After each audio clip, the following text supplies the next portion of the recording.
চলো বন্ধুরা, আজকে আমি ছোলার ডাল করব। ছোলার ডালটা দেখো 3 ঘন্টা আগে আমি ভিজিয়ে রেখেছিলাম। এবার আমি একটা প্রেশার কুকারে দিয়ে দিচ্ছি। ছোলার ডাল দিয়ে দেবো, তার সাথে অল্প একটু লবণ দিলাম, দিয়ে আমি 2টো প্রেশার কুক করে নেবো, সিটি দিয়ে নিলাম। এবার দেখো কড়ার মধ্যে সর্ষের তেল দিয়ে দিয়েছি, দিলাম তেজপাতা আর শুকনো লঙ্কা ফোড়ন। এবার আমি কতগুলো একটুখানি জিরে ফোড়ন দিলাম। আর নারকেলকে কুচিয়ে রেখেছিলাম, সেই নারকেল কুচানোটাকে একটু বাদামি করে ভেজে নেব। তারপর দিয়ে দেবো টমেটো।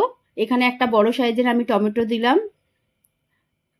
টমেটোটা দেওয়ার সাথে সাথেই আমি একটু একটু জিরে গুঁড়ো 1/2 চামচ, আদা বাটা 1 চামচ, কাঁচা লঙ্কা বাটা দিলাম, হলুদ, লবণ। লঙ্কাটা কিন্তু যে যার পরিমাণ মতন দিও। আর ছোলা ডালটা একটু মিষ্টি মিষ্টি খেতে ভালো লাগে, সেই জন্য ঝালের পরিমাণটা আমি এখানে কমই দিয়েছি। এবার দেখো ডালটা আমি একটু স্ট্রেনার দিয়ে ছেঁকে নিয়েছিলাম, জল থেকে আলাদা করে নিয়েছিলাম। ডালটা দিয়ে একটু টমেটোর সাথে সমস্ত মশলার সাথে ভালো করে কষিয়ে নিচ্ছি। একটু চিনি দিয়ে দিলাম মিষ্টি স্বাদের জন্য।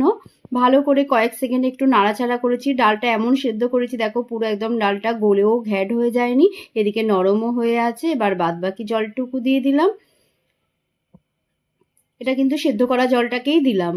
দিয়ে ভালো করে ফুটিয়ে লাস্টে একটু 1/2 চা চামচ ঘি, গরম মশলা আর একটু ভাজা মশলা দিয়ে, ভাজা মশলা তো ধনে জিরে আর শুকনো লঙ্কা দিয়ে, সেই মশলা দিয়ে নামিয়ে ফেললাম। আজকের রেসিপি ছোলার ডাল কেমন হয়েছে অবশ্যই জানিও, কিন্তু খুবই